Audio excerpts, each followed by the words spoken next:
Pod recap show. We just had a second day of team event, and we only had 15 programs, but so much happened in those 15 programs. Tara, hi, how are you? Hi, I'm good. I'm way less tired than you are, I'm sure.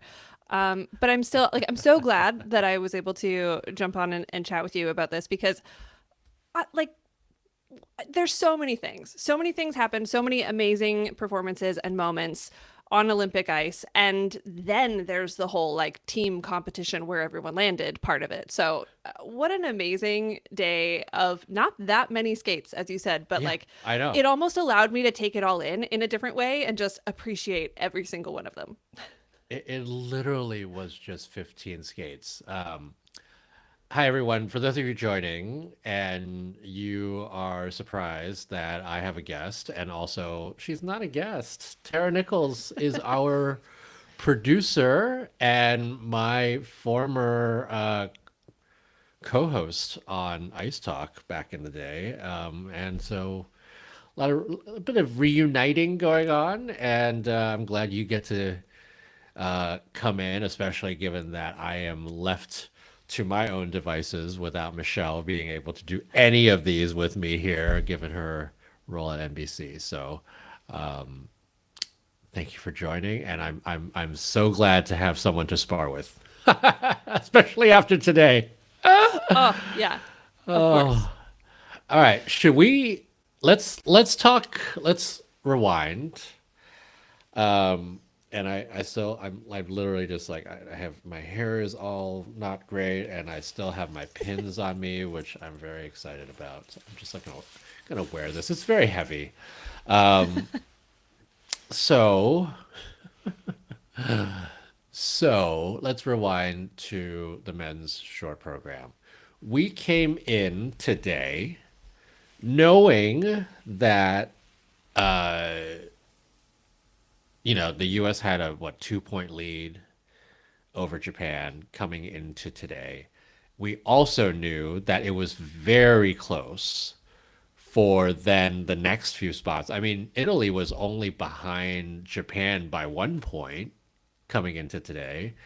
And so it was then Italy and Georgia and Canada and France. And those four teams were the ones that were vying for the final three spots.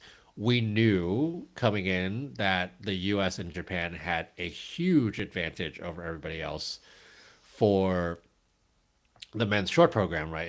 It was Yuma and it was Ilia. And it's like if those two weren't 1-2 in some order, and we'll talk about what order, then something really wrong happened. Right. And so that was, in a lot of ways, that was a bit of a given, right? That the U.S. and Canada were, or sorry, the U.S. and Japan were going to then widen their lead over everybody else. But then the question was, what was everybody else, right? And so, uh, you know, what was everything else? And we started off with Stephen Gogolev going second.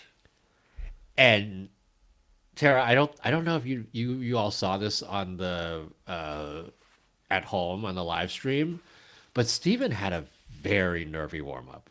Very nervy. He was popping stuff. He was like sort of just hang on to things, and I was like, Stephen Gogolev, are you gonna go and not do this program? And then he came in and just locked right in, and it was so good to see the years of hard work and the comeback from injury and from like wanting to retire and from skating at nationals with basically a broken back, like all of that stuff. And he comes back this season and was just so good and has been so good. And he this was his Olympic debut, right? Skating a clean short program, getting third in this event. So I I thought it was great.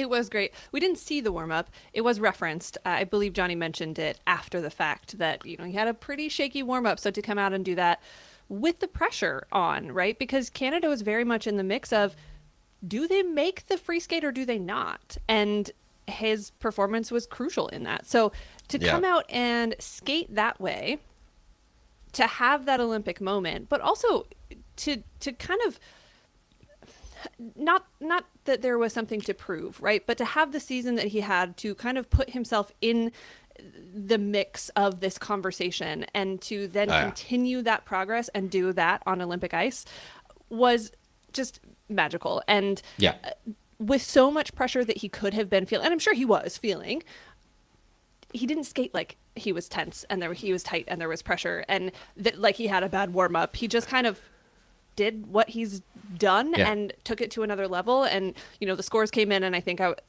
was like, okay, here we are. This is where we're going. Well, that was also the thing. He knew what he had to do, right? Like, he was the last of the 4 disciplines to go in the short programs.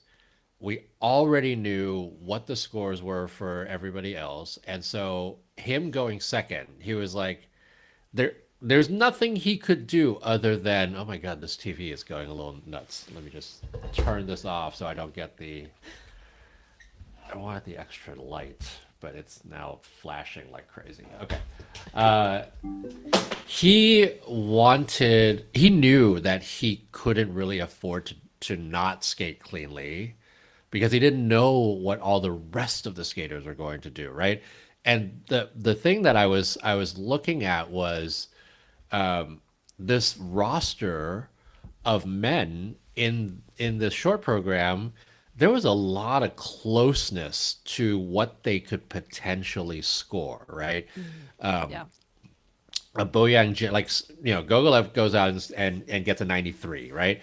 Boyang Jin at his best right now probably is in the upper 80s, 89, 88, 89 kind of range. Jinwan Cha at his best could be 94, 95 with one quad. Kevin Aymoz at his best could be 94, 95 with one quad, right? Nika Gatze has 2 quads and he's been in the 90s this season. Daniel Grosso can be in the 90s, right? If he skated well, right? So all of these skaters were like in this close bunch. And the thing that I kept looking at these numbers and I was like, okay, well, Stephen needs to be no lower than 2 places from him and Kevin. And there were very much scenarios where if Stephen didn't skate 100% clean, let's say he stepped out of a triple axel or something, right? Where he could have gotten like an 85, 86, and then Kevin skates cleanly, right? He didn't end up skating cleanly, but if he had been in a scenario that he skated cleanly, he gets a 95. A bunch of those skaters could have fit in between those, and then Canada would have been completely out. And so when Gogo skated a clean short, in my mind, I was like, Canada's got this. Like, he's just crossed off a whole bunch of different scenarios that could have happened, and that made it just so much more of a, I don't know, so much more of a relief, I think, for Team Canada. I mean, I was texting with Trent Michaud the entire time. He was like, "Yeah, is this happening? Is this happening?" I'm like, "Yeah, it's gonna happen."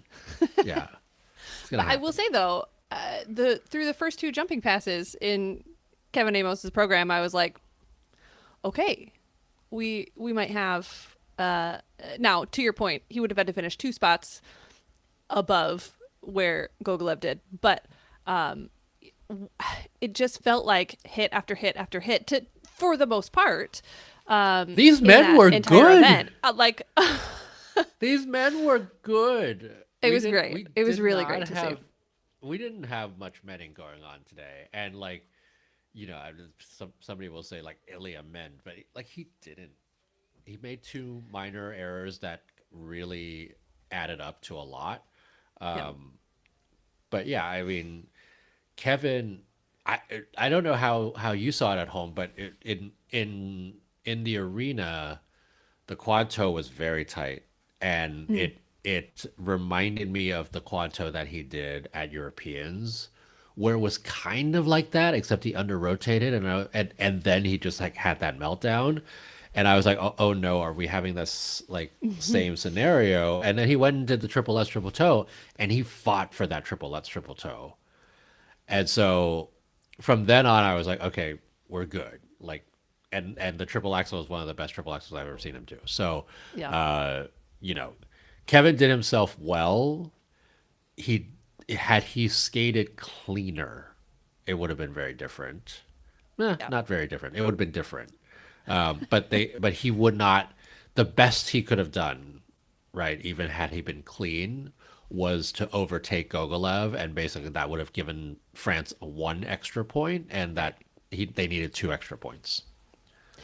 But I think one thing that was so compelling about maybe just not having that many skaters in this event, having a very clear objective, not necessarily having to pay attention to what's the difference total in the scores of these guys.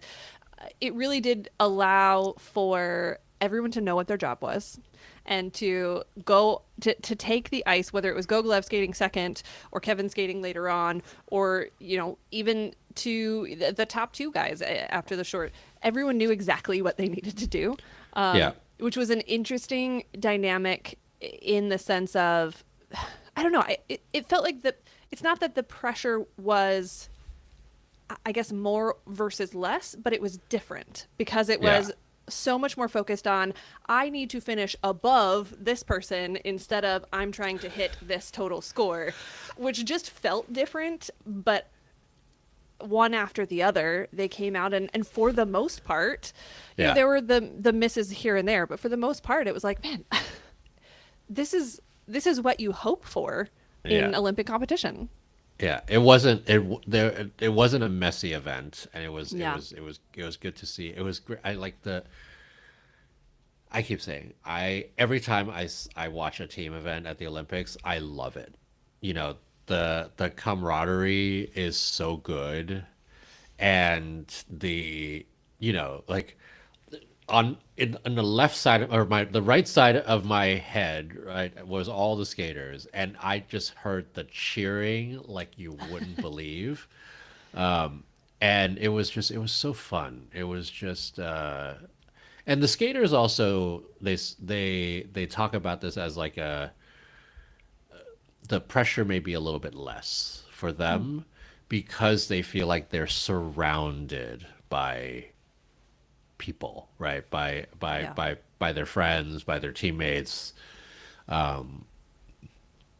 And yesterday during the press conference, everybody was talking about sort of like, should we have the team event first or last? Hmm. And a couple of them, especially Danny O'Shea, who was answering the question first, was basically saying like, we'd love for us to be able to do the individual event, have that pressure cooker of the individual event, and then do the team event in a celebratory manner. So it was kind of interesting the way that he framed it, where he thought of the team event as more like quote unquote celebratory.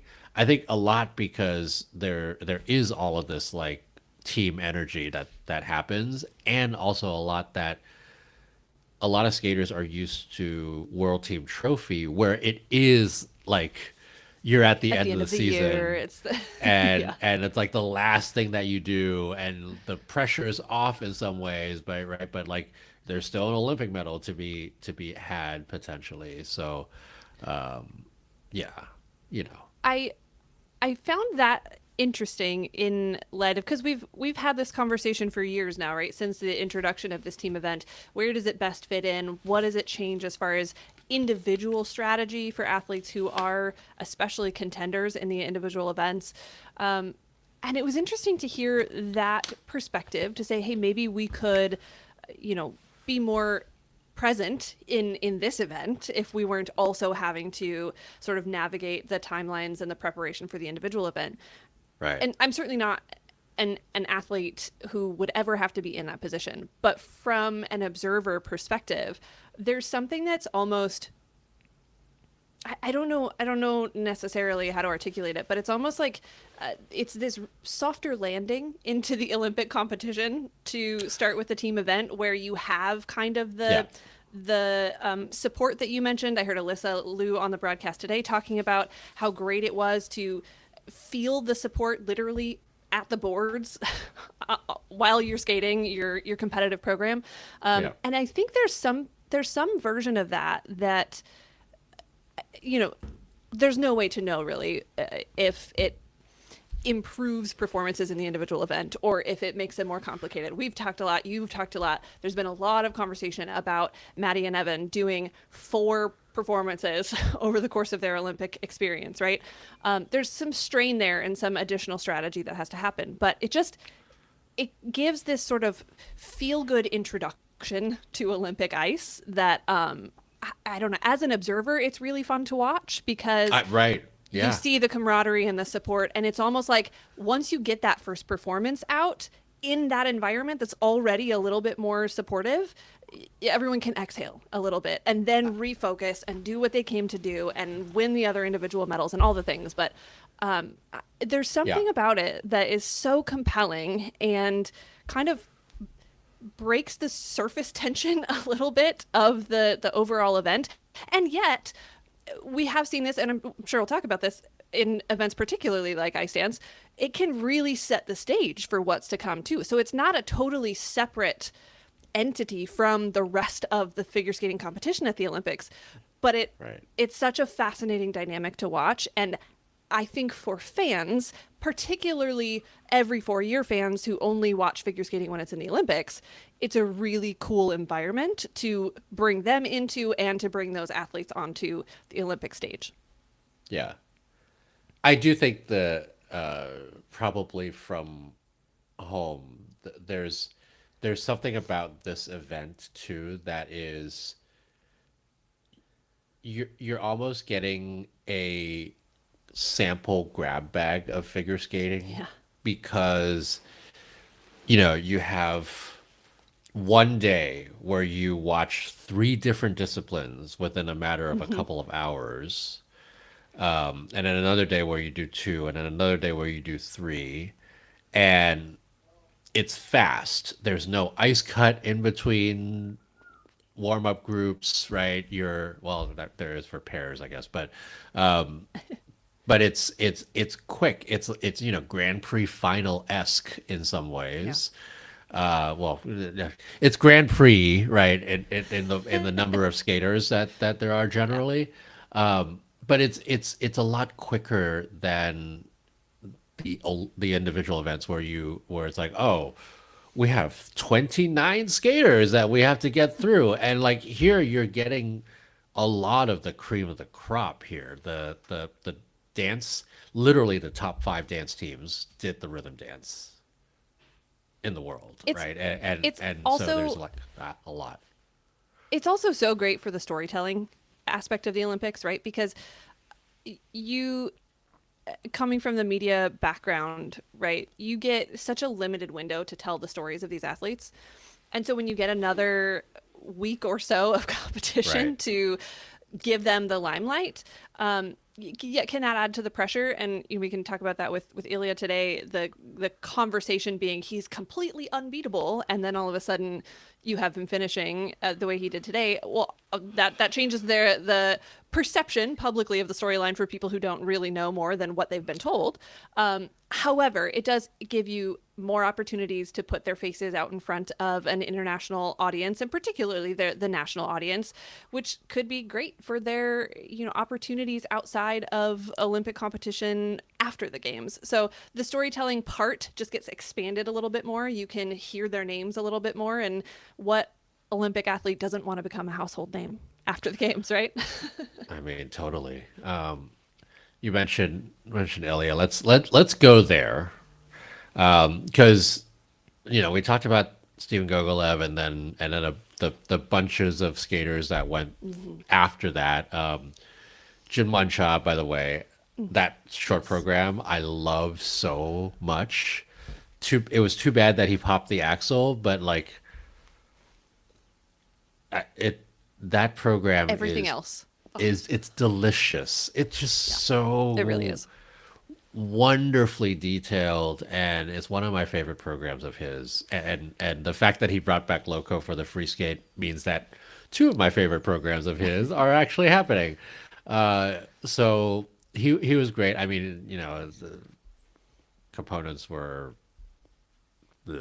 not the greatest from the judges, but I thought he did a great job generally, and this is a good sort of warm up for him, especially given that we know the Korea wasn't going to be in contention anyway, so it was Yeah. kind of good to get this out of the way. Yeah, and then it, Daniel Grossel, Nika Gadze, neither of them skated to their very best, and so what is very interesting about the whole thing before we go into the Japan versus US piece is that there were a number of people, especially given Nika Gatse is the European champion, right? And he has had this momentum coming in.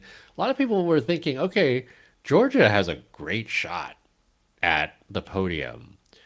And in some ways, that higher set of expectations meant that they were expected really to do better in both the women's event with Gubanova and the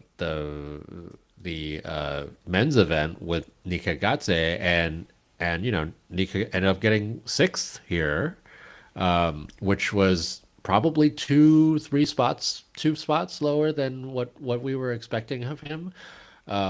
And this actually puts Team Georgia in an underdog spot going into the free skate. We talked about how you can't win the team event in the short program, but you certainly can put yourself in a hole, Hmm. and they did. Georgia did, right, with both Nika Gatse and Gubanova not necessarily doing to their optimal placement. So, I think that's the momentum there is it's not in Georgia's favor. It certainly became in Italy's favor, right? The other way around. Laranaki Gutman Hmm. over exceeded expectations. And then Daniel Grasso, even though he was fifth here, could have been worse with him. Like Yeah. given how his season has gone, I think the question mark for him was always like, are you going to get there? We'll talk about Canada. I want to talk about Canada, but let's talk about the U.S. and Japan. As you know, I have always been the guy who has said you cannot neglect starting Chalk and Bates and Ilia Malinin in both programs. You have to. And it's not to say that if they did their best, if everybody did their best, right, that team wouldn't just like run away with the title because it would. But it's to guard against stuff like what happened today, right? They have a cushion. The cushion is not that large. And Ilya was expected to beat Yuma today. He did not. He got second, right? And a step out on a triple axel, an under rotated quad lutz. That took out I think 6 or 7 points from his score, and the step out already was the thing that when he stepped out of that jump, I was like, he's not winning the short program. Like Yuma skated just so incredibly well that there was no way. But it meant, right, that instead of the U.S. going into the free skate with a 3 point lead, they went into the free skate with a 1 point lead. So yes, can't or Japan gained a point, but the differential is 2 points. Hmm. I think people don't quite Yeah. understand sometimes the math behind this because it's like, oh no, it's a point. No, no, no, no, it's not a point. It's a differential. It's actually 2 points because you lose the point that you were supposed to gain, and then you lose the point that then you lost, if that makes any sense. But Yuma, oh my God, Yeah. how was it? How was it watching from home? I texted you, I think, before it was even over, and I was like, this is my favorite thing I've ever seen in my life. This is glorious in every possible way. Yuma's always, for me, been that skater that there's so much goodness, and a mistake or two here and there will take him out of the top spot, and you're still like, man, that was still really good. Yeah. But if it was all there, all at the same time, it's magical. And this program is so special. It brings something out of him that is magnetic. And then to skate it with the quality that he did in this performance, all of the things came together in a way that it was like, first of all, I don't know how you can watch that without just grinning ear to ear. Yeah. Yeah. In the arena, I don't know how anyone could hear the music at the end because it should have just been absolute mania. Oh, and then it to was. watch his reaction at the end as this skater who's always so almost internally competitive and yet so gracious in every moment when he doesn't win the title, right?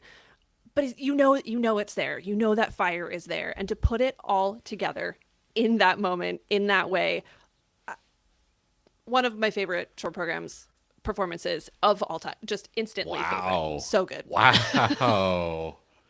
I mean, it was so fun in the arena too. And it was just like everything he did was like plus four, plus five, plus four, plus five. Like the ease with which he did all of his jumps. Yeah. And it was exactly the same as I saw it in practice today. I was like, he's something has switched on with him Yeah. here. That hasn't been the case And I think that's earlier part in of the why I season. appreciated it so much. To be fair, the list of my favorite programs of all time is probably very long, but this definitely recency bias is at the top of the list for now.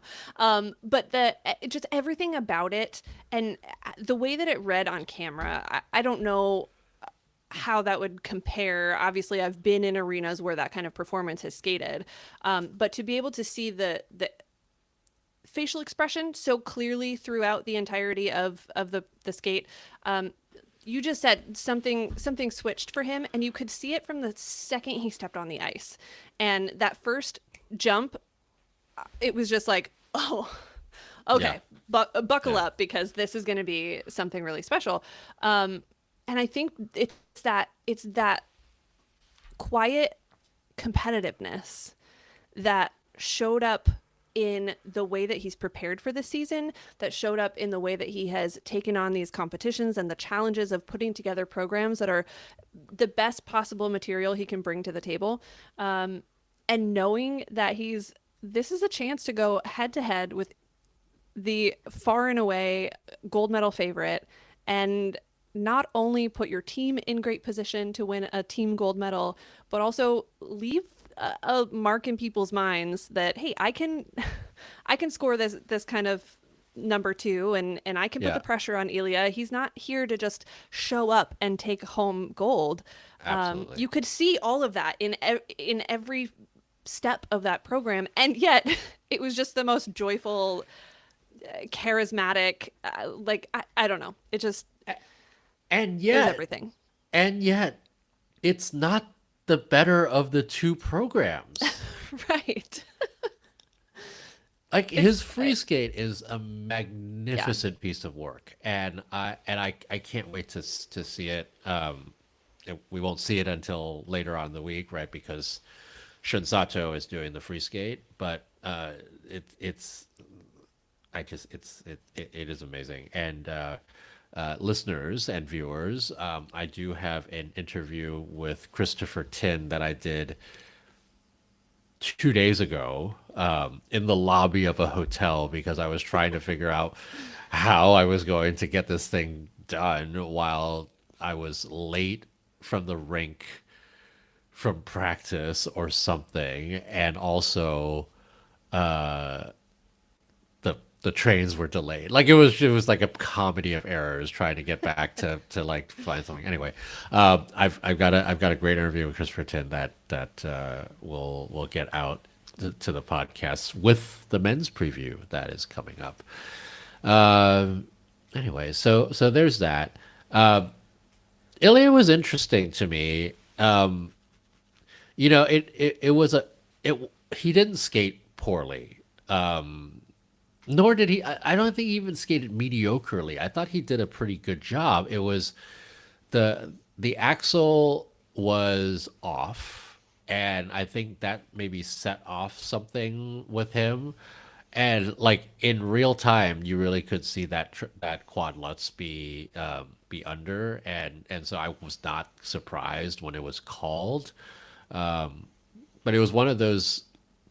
It was one of those jumps where his blade just sort of rolled under when he landed, and so he might not have actually felt it when he landed it, and so I think he was surprised at the score because of that. By the way, to folks who have not done multiple rotation jumps on the ice before, sometimes you know when you've under rotated because you literally are landing like blade first on the quarter or otherwise, right? And then turning. Sometimes, and this is what happens with skaters like Mirai or Heian or these kind of like chronic under rotating calls skaters, right? Where they actually land on like the toe of their blade, and then everything sort of rolls back into the skate, and so you don't feel that. That is something you don't instinctively feel. You might have a hunch based on how fast you feel like you're rotating, but you don't feel that blade come down a quarter of a turn short. You really don't. So anyway, point is, he probably didn't feel that quad Lutz come down on the quarter or on the under, and so that was sort of how it went. But when he did perform, right? But had he skated better, he probably would have performed more, and I think that was part of a little bit of the air that got sucked out of the arena, sort of thing. He's not one to hold back in kind of the last 45 seconds of a program where he can really get the audience going. And I don't know that he held back in this program, but it almost, at least the way that it felt watching on television, it was almost like he was still thinking about the triple axel just a little bit, in the back of his mind, maybe doing a little bit of math. Not even maybe consciously, just a little bit out of the moment compared to when we see him all out in those final moments, making the most of every unique Ilia Malinin movement and choreography and all of those things that bring it together at the end. It was, I agree, it was odd just in the overall vibe of Yeah. how the whole program went. And I don't know if it was, wow, first time competing on Olympic ice actually does feel a little bit different. Or if it was, wow, competing after a 108 is something that I'm not used to. Absolutely. Or if it just, Yeah. all of that came together and it was like, oh, like normally there's not pressure on Ilia to have to go out and skate his best in order to Yeah. win. And all of a sudden there was pressure, not just the pressure of the Olympic rings at center ice, but Yep. oh, I actually do have to go out and do the best that I can do in order to beat that score. And I think you could see that a little bit.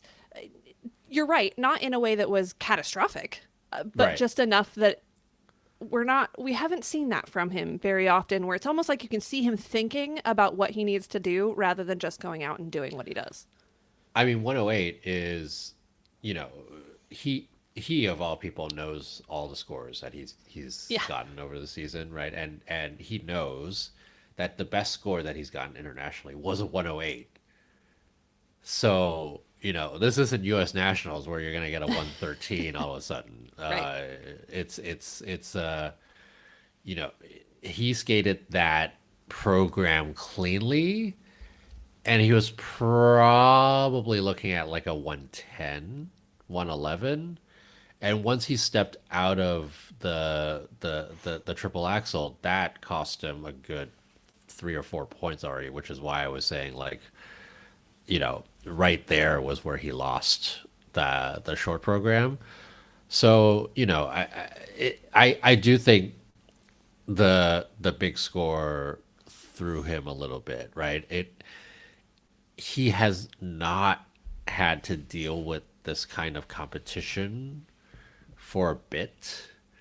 It wasn't like Nathan over the 2018 to 2022 period when he always had a Yuzu or a Shoma or even a Yuma right there with Yeah. him, or even a Vincent right there with him, Right. especially in the short program. And so that was something that I think was a little bit jarring for him.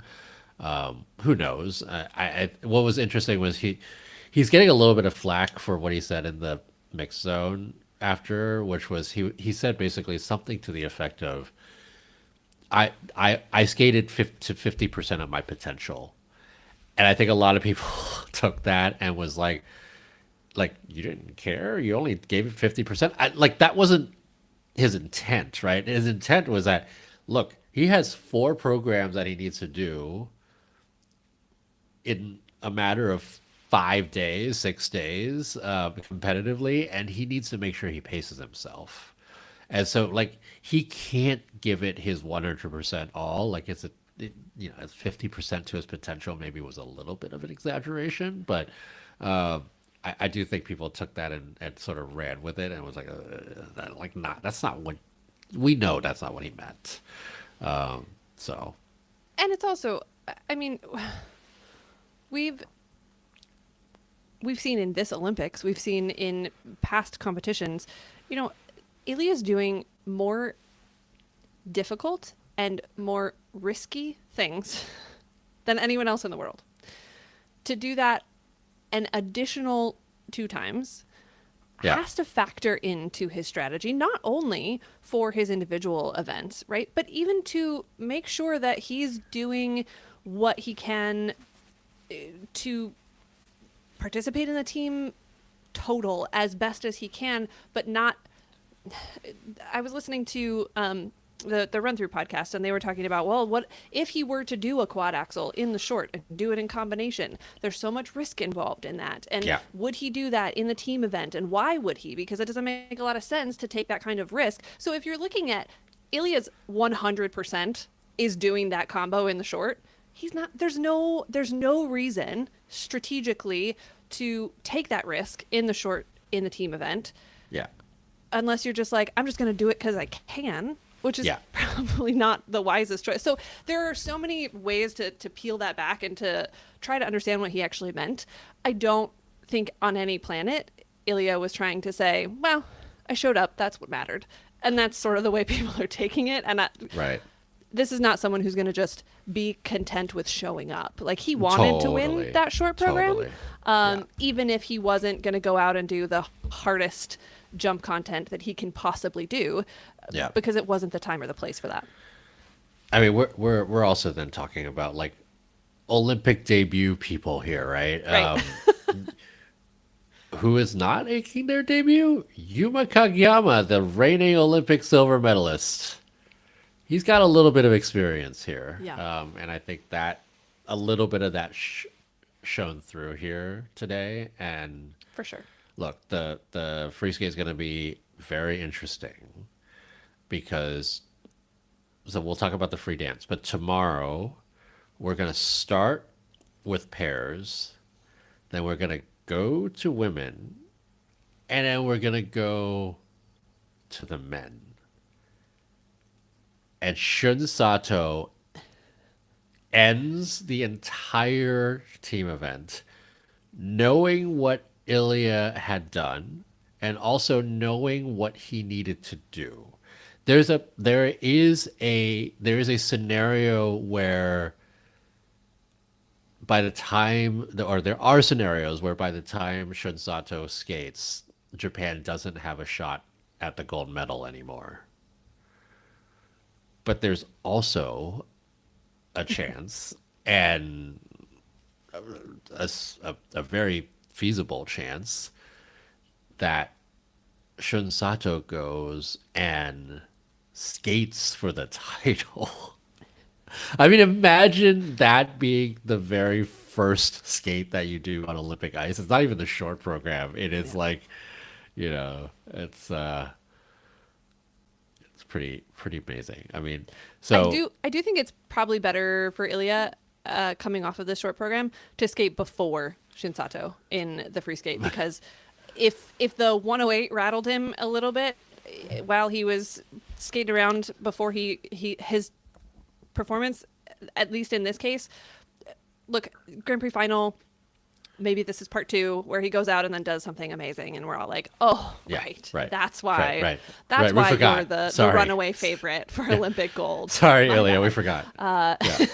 But just to be able to do his thing and to keep it the way that it has been for the last cycle, right? Since the last Olympics, where he can just go out, do what he does, lay it down, and then walk away and let the scores be what they are, rather than having to somehow be doing those calculations, which the scenario will be what it is at that point.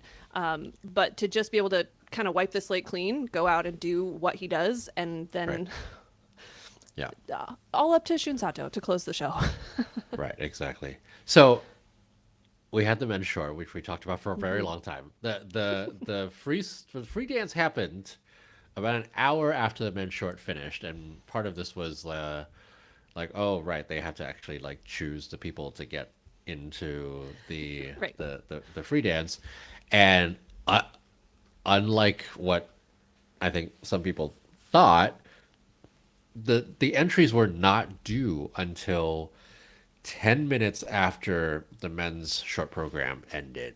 Therefore, and that was done on purpose, right? That was done with the intent that you can actually strategize and figure out who you would want to put in based on what the results were. And the thing that I hate that I'm harping on it, because it's my mathematical brain that is harping on it, because Canada went into the free skates after Gogalev overshot the expectations, right? They went in going from being, oh gosh, are they going to make it into the free skate, to, oh no, they are actually now in contention for a medal. They were a point behind Italy going into the free dance. And the thing was, right, and I tweeted about this earlier today, that it was decided that Lajoie and Lagha were going to do the free skate if they made it into the free skate, or the free dance, sorry, if they made it to the free skate. And back of my mind, I was like, there's got to be somebody who's like the chances are different now. But the fact of the matter was that Piper and Paul didn't practice all day, and they were, in the box cheering, and they weren't, it wasn't like they were preparing for a Yeah. potential that they would get in there. So there was literally no way that they were going to get assigned for the free dance. But again, my mathematical brain goes, you could have ended today, Canada, being what? Tied? No. Yeah, being tied with Italy going into the free skate or going into the third day, but now you're 2 points behind. And we know that in the free skates, it is harder to make up differences because the differentials are not as high. Anyway, there was just like, I saw a Instagram post, I think, from Piper this morning talking about her off day. And I was like, oh, yeah, okay, I guess she went to the spa, had a lovely morning. It was a great day. And I was like, okay, well, it I'm was, so glad you're yeah, enjoying this part of your Olympic experience. But yes, strategically, it's so interesting, right? Because we there's been so much conversation about Maddie and Evan. Do they do both segments? Is that what they should be focusing on? Do you have to if the team wants the best shot at gold? And all of those conversations can happen from a strategy perspective.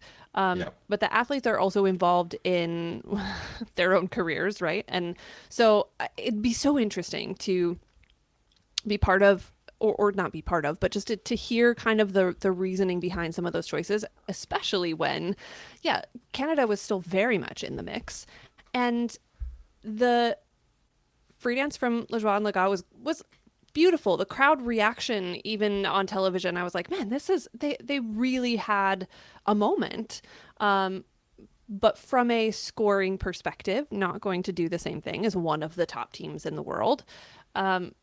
Making that decision sort of just blindly without knowing what the possibilities are yeah, does feel a little bit like, oh, you could have done something there, but yeah. who I mean, knows? Who knows what the reasons for that were?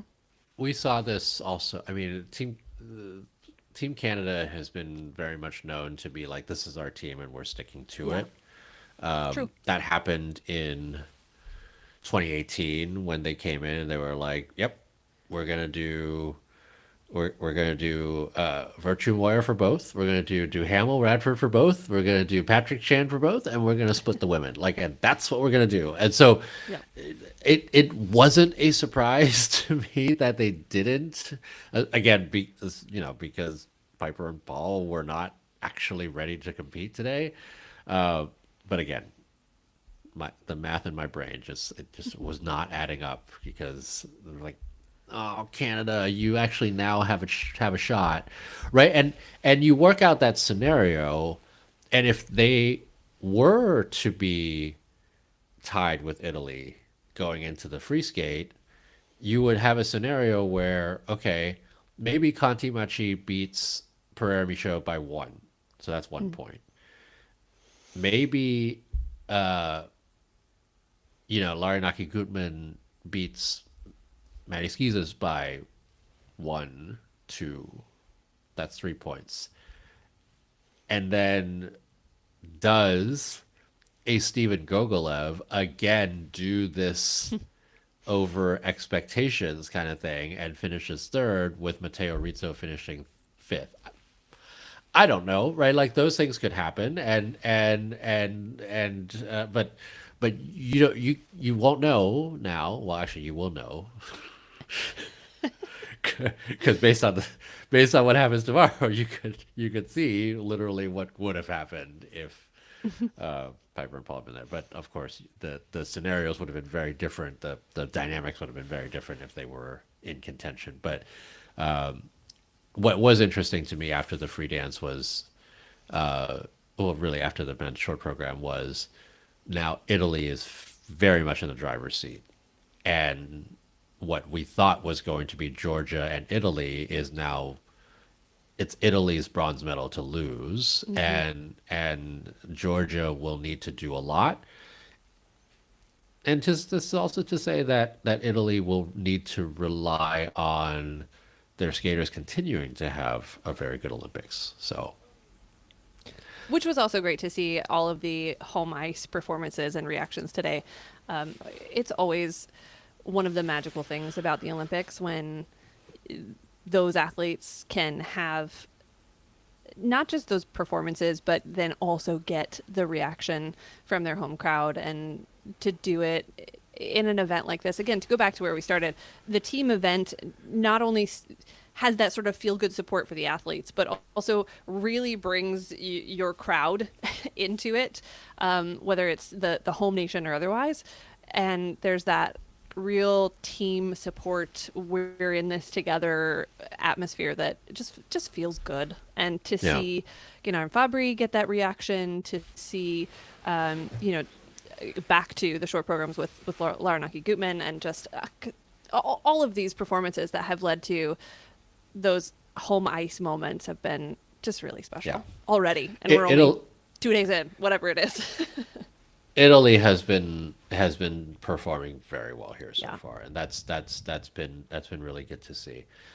Free dances, any highlights for you before we go on to the day 3?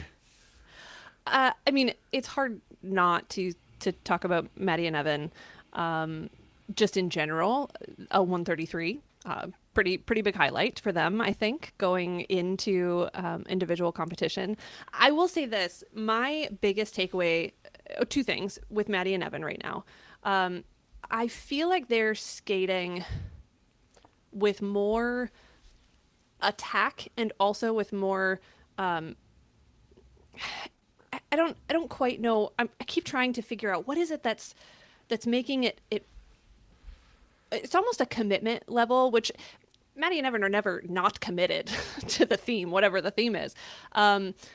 But it's almost at another level where there's so much more comfort with the material that they're able to kind of give it all that we've sort of been hoping for, which is another thing that they tend to do. The end of the year versions of Maddie and Evan programs are always another level of execution on the choreography, the feel, the lasting impression.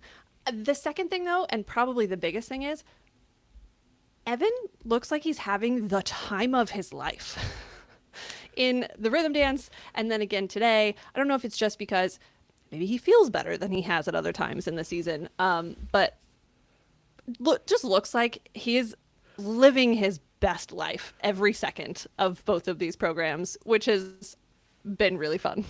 So what you didn't see was what happened in practice today. Was this about the skirt? This infamous skirt? Oh, it's not just about the skirt. I saw your tweet, not but just about the skirt.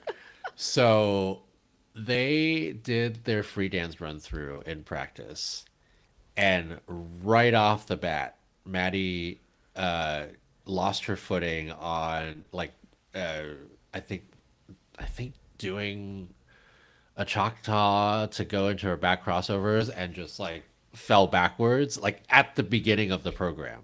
Oh gosh. And then they end the program with her not getting her cape all the way over, to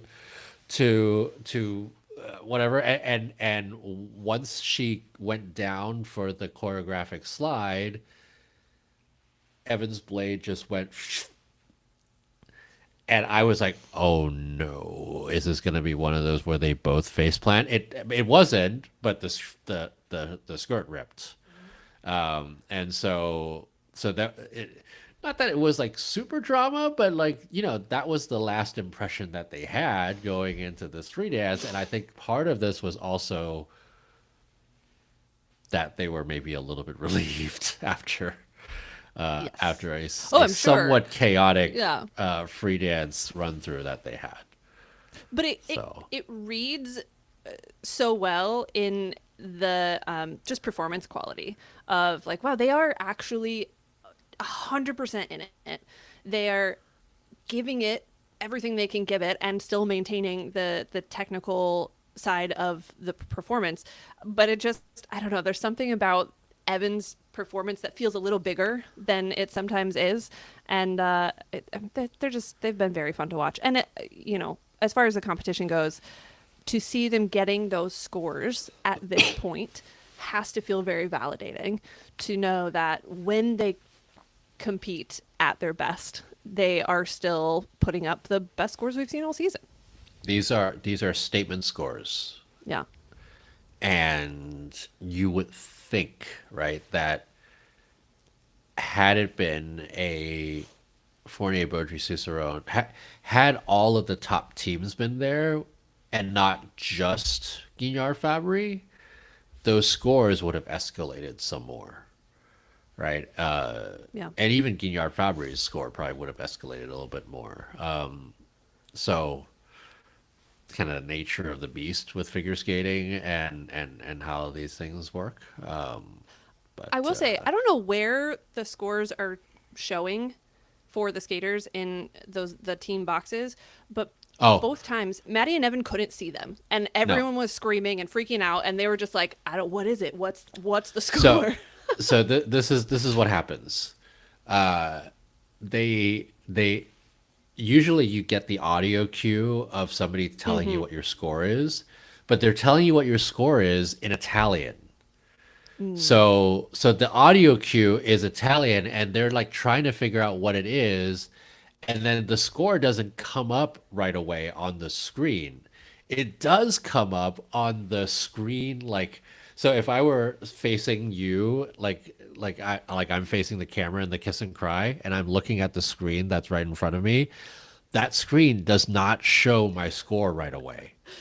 It's very But- obvious that it doesn't. No But one the knows where to screen, look. yeah, but the screen over there that is like on the corner of the arena shows it about 10 seconds before, no, I mean 5 seconds before it shows it on there. And also the scores on the screen are tiny. So you're like kind of like, what is this? And so It's just- there's a little bit of like, And of course, And they come up on the NBC broadcast Right. immediately. So Yeah, everyone yeah. sees the scores. Terry Gannon's reading the scores. You hear the And announcer say the everybody's scores, confused. and Maddie and Evan still have no idea what they scored. everybody's confused. Yeah, everybody's confused.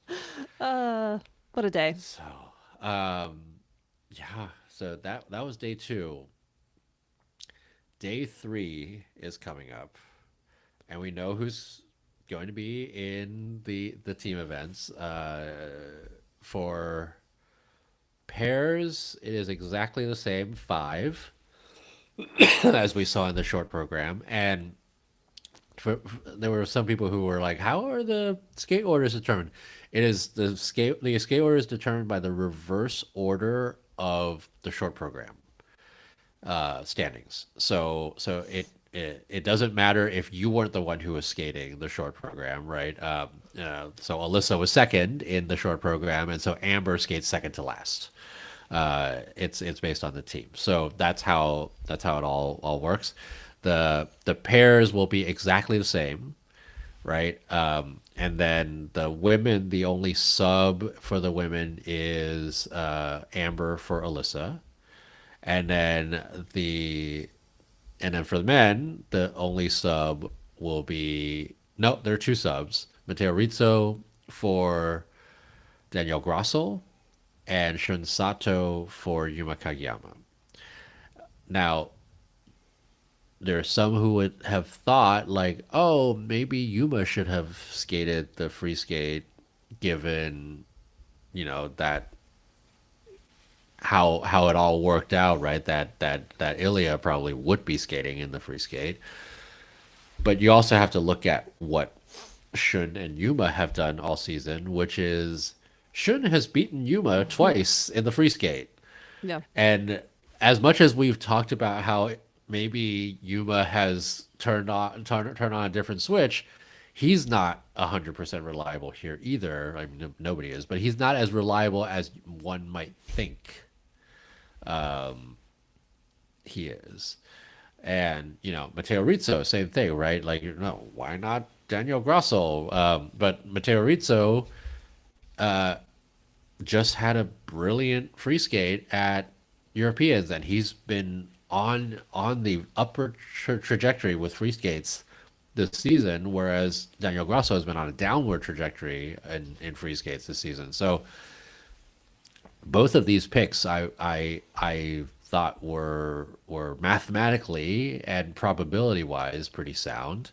as was the Ilia Malinin pick, because I have been saying all along that there's no way that the U.S. can feel comfortable with winning without having Ilya there. And now, especially given the standings right now, absolutely, right?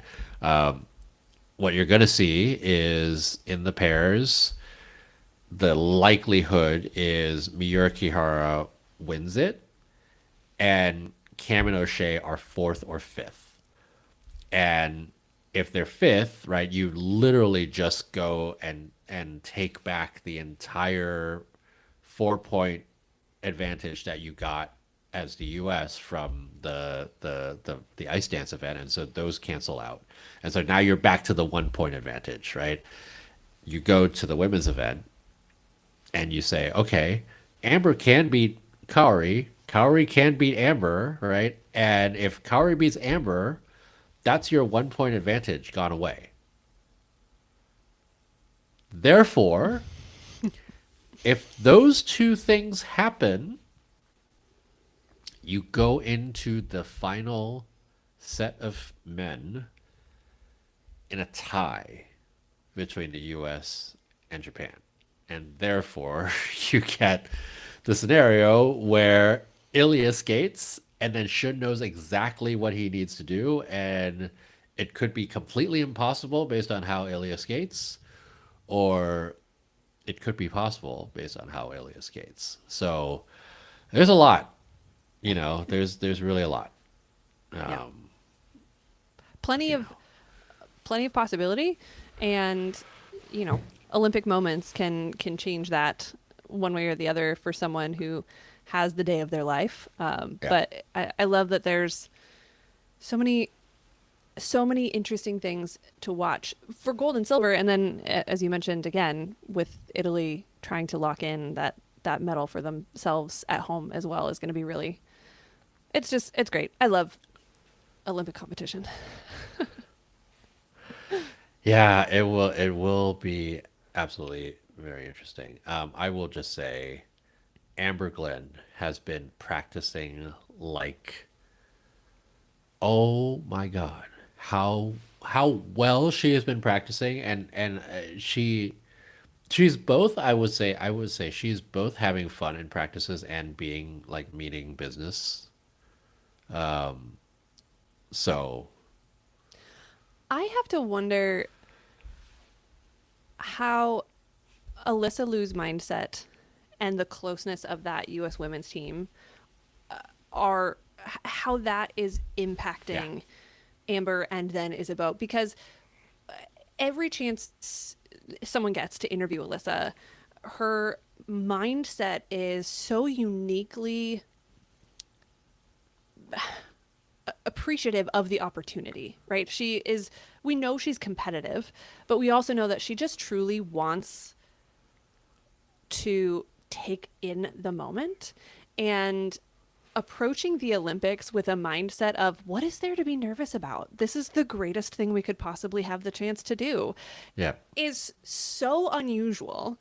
yeah, But I have to think that some of that mentality and seeing how she moves through these pressure cooker type situations so closely, from the perspective of Amber and Isabeau, has to only be good for their ability to not become like Alyssa, but to find their own version of that, to say, okay, obviously I'm here with a job to do and I want this very badly and I want this to be the Olympic experience I've always dreamed of, and a yeah, medal would be great, but to also be able to say, I'm at the Olympics.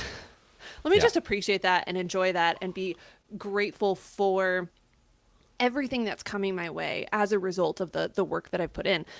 So I'm so curious what they might say sort of in hindsight after all of this is over, about that sort of rewiring of Olympic pressure and what it means. And if that's going to be helpful for Amber, who has done so much on her own to build up the mental strength in competition, but now also has this added like voice in her head of, what's there to be nervous about? Yeah. Well, can I also say that the last time Amber was in a team event World Team Trophy. She skated a clean free skate. Yeah. So I who knows what's gonna happen? And I'm seeing something in the chat that says Amber always perhaps practices like that. No, no, this is a different kind of Amber practice. Like, I most of the time, she might struggle.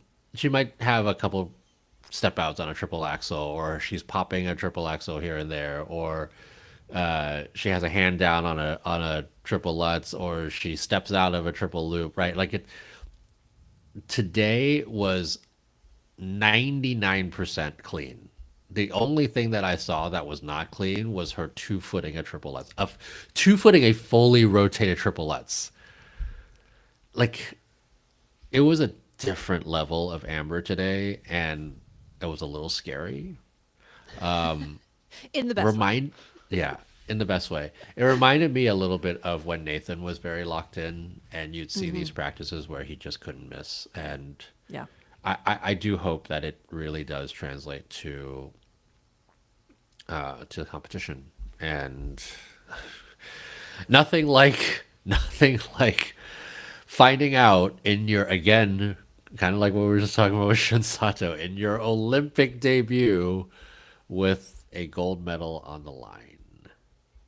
So, But again, with the chance to go out first and lay down what she does and then yeah. see what happens after the fact. And then- So and then I wait think for it's a Kaori. perfect position. I think it's a perfect position for Amber to have an Olympic moment. And again, to do it with sort of the cushion, if you will, of your Olympic teammates right there waiting for you when you get off the ice. And I will say, we have to wait until what happens in the pairs, right? It is not a foregone conclusion that Miura Kihara get first and Kamino O'Shea get fifth. Things can happen. It's pairs. Pairs has been crazy this season.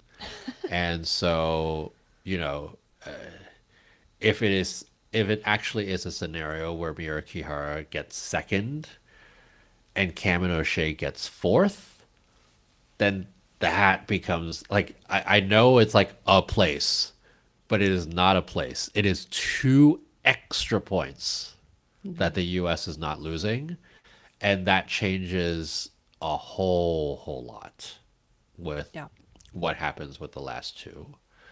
And it's not out of the realm of possibility that that could happen. I think the potential that Kamino O'Shea can skate very well, it's very much there. They have beaten, Leah and Trent in free skate scores overall, right? And so that's a thing. Yeah, I don't know. It's gonna be The interesting. drama. Yeah, we really are coming down to the wire on this. Yep. So, be great. All right, we've talked for an hour, and it is 1:43 in Milan, and I believe men's practice starts at 9:30. I don't know how I'm going to do this tomorrow, but I Go may. get a little bit of sleep. Yeah, I need to figure out what's going to happen with my sleep, and surprisingly, my face still looks not completely weary. So, it's good. Sleep All right. and then coffee. Yeah, lots of coffee. All right, Tara, thanks for joining me. This was great.